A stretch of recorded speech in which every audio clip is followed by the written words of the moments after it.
Good morning and welcome to another episode of Travels with Monkey Boy. I got my beautiful wife, Miss Danielle, in the background. Say hi, Miss Danielle. She's not going to because it's just a picture. Anyway, this is a special recording for my friends in Kuwait. I have many followers from my students, and I want to talk to you about traveling today. Kuwaitis, and you can correct me in comments if you'd like, but Kuwaitis love to do three things. They like to go out to restaurants, they like to go shopping, and they like to hang out with their friends. And there's nothing wrong with that. Those are three beautiful pursuits for people to have. But the Kuwaiti kids that I know travel more than any kids that I've ever met. World travelers, every one of them. They go to Marbella in Spain. They have apartments in London. They've got apartments in Paris. They go to New York. They go to Los Angeles. They go to the Seychelles and the Maldives. They are well-traveled people. And when they travel, they go into restaurants, they go shopping, and they hang out with their friends. In fact, most Kuwaitis that I know go to 5 or 6 places because that's where all the other Kuwaitis are. And I'm not going to tell you that you're traveling wrong, but I'm going to tell you the purpose of traveling, because you should be doing something when you travel that is different than everything else that you do in your life. The world is filled with miracles. God, Allah, has put miracles on this planet. There are man-made miracles that are ancient. There are man-made miracles that are modern. There are miracles that nature has made. There are miracles from the animal kingdom. There are miracles that the planet has made.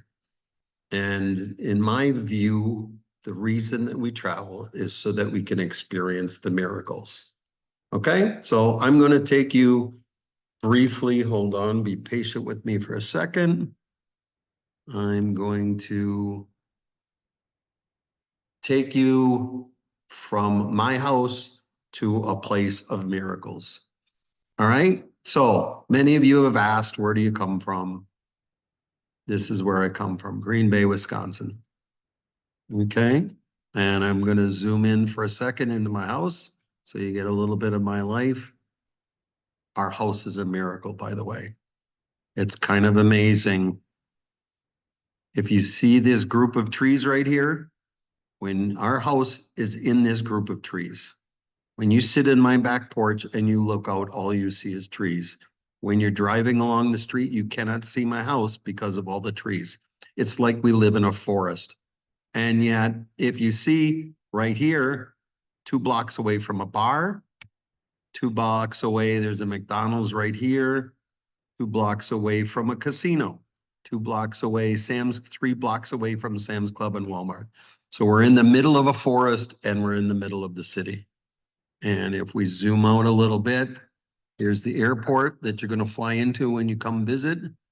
And Lambeau Field, the home of the famous Green Bay Packers, is very close by, only a few miles away. Anyway, we're going to zoom out. I'm taking you in a spaceship. There's Wisconsin. There is the Bay of Green. Here's the famous Lake Michigan on the Great Lakes. Down here is Milwaukee. A little bit further is Chicago. And here we are. All right. So I'm taking you to a very special place today. We are flying to, first of all, down to Puerto Rico. Puerto Rico is a U.S. territory that we stole away from the Spanish after the Spanish-American War. And there's a small island. Here we go. Puerto Rico's here. And there's a small island called Vieques. Vieques is it's an island only about 10 miles, 20 kilometers away from the mainland of Puerto Rico.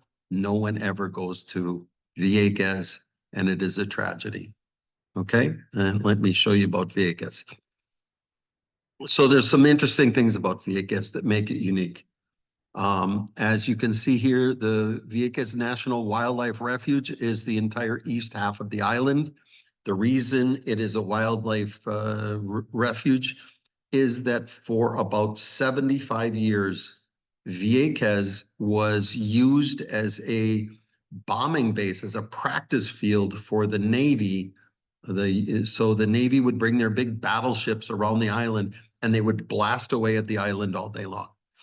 So because of this, it got turned over only in the 1990s after a lot of protests from the people in Vieques. Because of the constant bombing from the US Navy for their practice, there were never many people living in Vieques. For 100 years, there's never been more than 8,000 people on the entire island.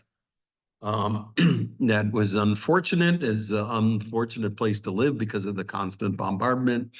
But it also was unique in that was a very pristine island. It was not destroyed by humans like many places. Okay, and then I'm going to zoom in a little bit further.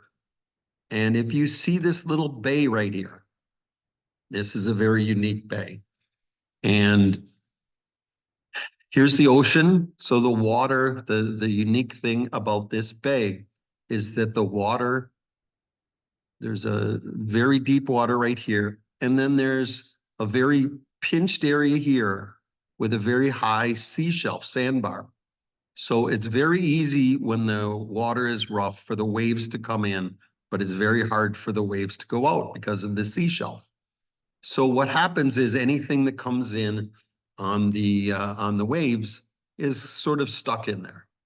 Okay. The other interesting thing about this bay is that it's ringed by mangrove trees. The thing about mango trees is they provide lots of nutrients to the water. A lot of leaves falling off and the roots are there and they filter the water and the like. So because of those three things, this is a very unique spot in the world. Okay. And to further the story, I've got to tell you about a small creature called a dinoflagellate.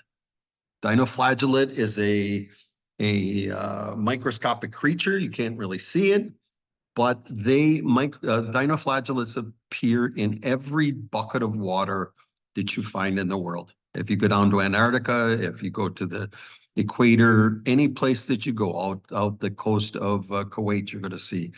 You take a bucket of water, and if you analyze it under a microscope, you're going to see a few dinoflagellates, 3 or 4 in a typical bucket of seawater anywhere in the world.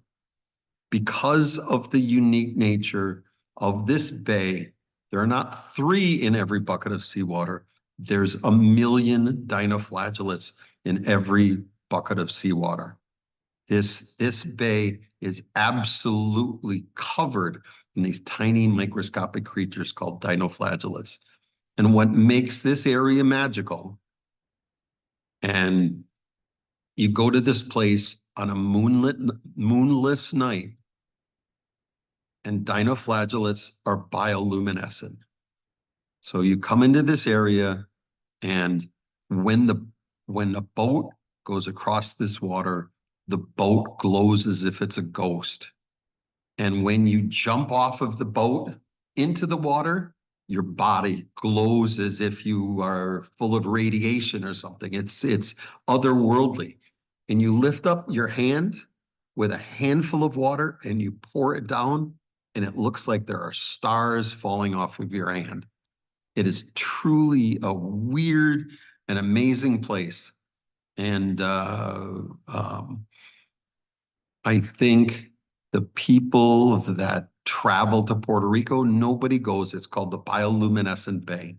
And nobody goes there. Everybody goes to the casinos. You can go to a casino anywhere in the world. You can go to a beach anywhere in the world.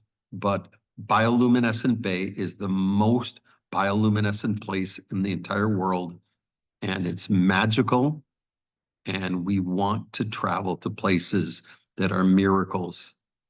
And I'll tell you, part of the reason why we do it is that life is long and there are times that life is hard.